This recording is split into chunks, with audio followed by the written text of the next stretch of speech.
Well, howdy, y'all. Welcome to JoJo's University, where history ain't just dry facts. Today's lesson, how them redcoats in the middle of losing 13 colonies somehow managed to kickstart the whole dang modern world. That's right. While George Washington was freezing his toes off at Valley Forge, Britain was accidentally building the Industrial Revolution. Britain's fighting a war across an ocean against a bunch of farmers with pitchforks and bad attitudes. King George III is throwing a royal hissy fit. Parliament's raising taxes to pay for it all, and the national debt's climbing. They lose the colonies in 1783. Folks back then thought the empire was done for. But here's the funny part. Losing America didn't break Britain. It lit a fire under their britches. First off, the war itself was like a shot of adrenaline to certain industries. While the army was over here chasing rebels, British factories were cranking out uniforms, muskets, cannons, ships, and all manner of war goodies. Textile mills in Lancashire booming with uniform cloth. Iron forges pumping out barrels and bayonets.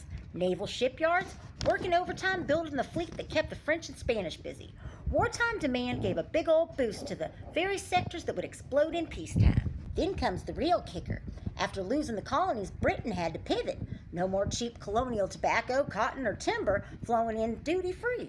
No more guaranteed market for British goods in America. So what'd they do? They doubled down on making stuff at home, cheaper, faster, and better. Cotton textiles already revving up with the inventions like spinning jenny, the water frame, and the spinning mule, all British brains. But after the war, with colonial cotton trade disrupted and new sources from India and Egypt, Lancashire mills went full steam. By the 1780s and 1790s, Britain was churning out cotton cloth so cheap and so fast it flooded the world market. The colonies, they were buying it back anyway. Trade bounced right back post-1783, just without the political headache. Iron and coal, war taught them efficiency. Steam engines pumped water out of mines deeper than ever. Coal production skyrocketed, iron got cheaper. James Watt's separate condenser turned steam from a curiosity into the heartbeat of factories. Britain had the coal, the iron, and the rivers for water power. Now the desperate need to export like crazy. And here's the accidental genius. Losing America forced Britain to look outward.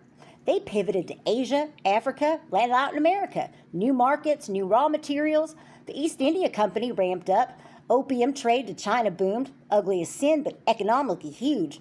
And the Second British Empire took off. India, Australia, Canada, and the Cape.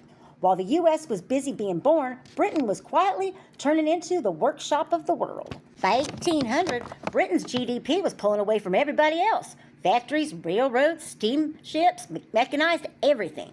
The same folks who lost the colonies were now selling machine-made goods to the entire planet, including the independent United States, who couldn't make enough for themselves yet. So yes, the British accidentally invented the modern world while losing the American Revolution. They got beat in one war, got mad, got innovative, got rich, and got global. The colonies won independence, Britain won the future, for a while anyway.